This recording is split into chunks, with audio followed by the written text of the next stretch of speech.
Assalamualaikum. Innal hamdalillah nahmaduhu wa nasta'inu wa na'udzubika min shururi anfusina wa min sayyiatina may yahdihillah amma ba'd. Masih terima kasih telah meluangkan waktunya untuk saya mintai pertanyaan mengenai generasi sekarang dan kurikulum merdeka. Pertanyaan pertama masih untuk sekarang sekolah SMP SMA ya Mas ya? Apa SD bareng? Saya menggunakan kurikulum merdeka. Nah, untuk sekarang sekolah-sekolah telah menggunakan kurikulum merdeka dan meninggalkan kurikulum 13.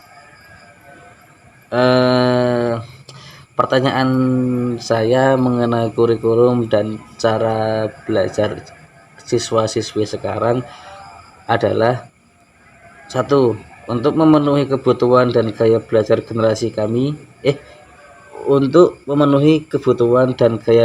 generasi sekarang. Kami yang sangat akrab, kita semua yang sangat akrab dengan teknologi dan informasi digital, apakah ada perubahan signifikan dibandingkan kurikulum 13 atau kurikulum sebelumnya? Sebelum saya jawab, saya luruskan terlebih dahulu ya. Oke. Jadi kami ini bukan meninggalkan kurikulum K13 untuk menuju ke kurikulum merdeka. Tentunya kita itu ada kurikulum merdeka itu berangkatnya juga dari K13. Itu cuma kita upgrade saja, kita sesuaikan dengan keadaan zaman sekarang. Yang serba digital. Sekarang kan serba digital. Oke. Yang mana anak-anak itu juga cenderung belajarnya menggunakan alat komunikasi, internet, ya seperti HP, kemudian komputer, laptop dan sebagainya. Yang mana dengan adanya alat-alat digital tersebut yang bisa mendukung pembelajaran kita, maka kita istilahnya memfasilitasi sehingga membuat kurikulum merdeka ini untuk menjadikan pembelajaran anak-anak yang nantinya bisa mengikuti sesuai dengan zamannya. Nah, dari pertanyaan tadi, untuk kurikulum merdeka itu lebih signifikan atau tidak gitu ya tadi dibanding kurikulum sebelumnya? Daripada kurikulum sebelumnya. Ya kalau melihat dari zamannya dan apa-apa sekarang serba digital. Maka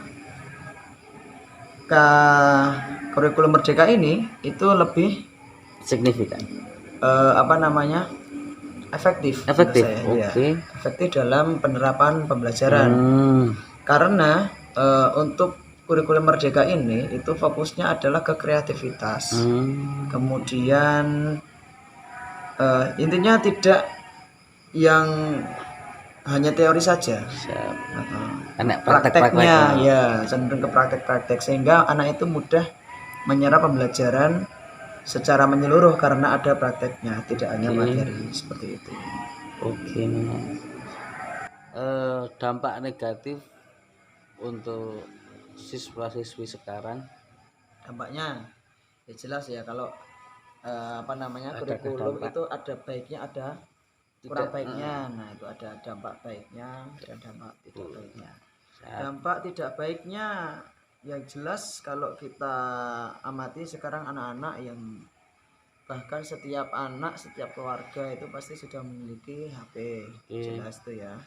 Yang mana HP tersebut tidak selalu digunakan sebagaimana mestinya.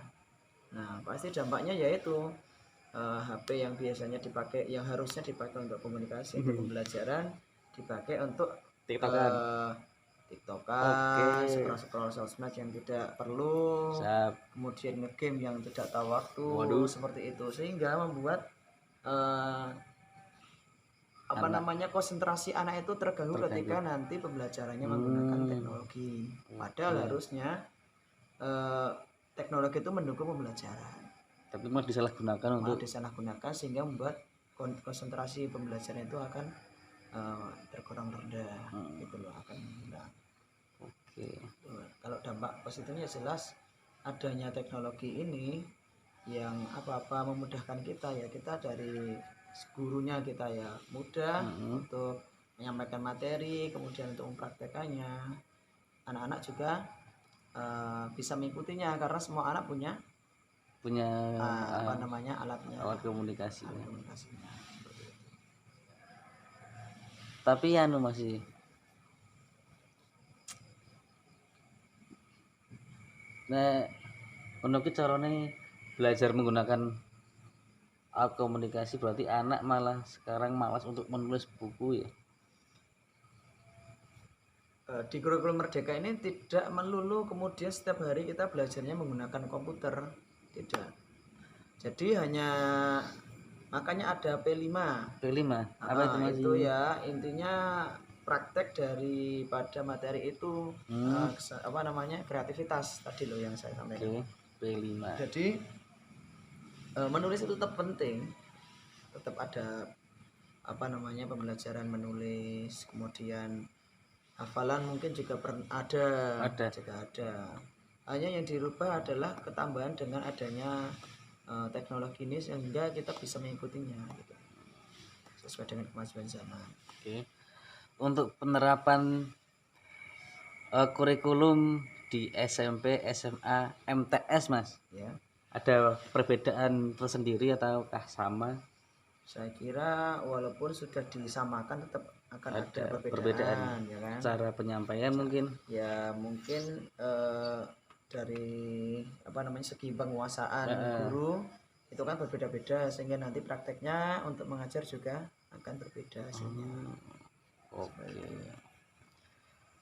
Oke, terima kasih masih untuk pertanyaannya dan jawabannya, pertanyaan saya dan jawaban dari masih maksudnya. Terima kasih untuk waktunya dan mungkin cukuplah ya, beberapa menit telah lalu dan waktunya kita untuk meneruskan kegiatan kita selanjutnya yaitu ngaji kitab. Assalamualaikum warahmatullahi wabarakatuh.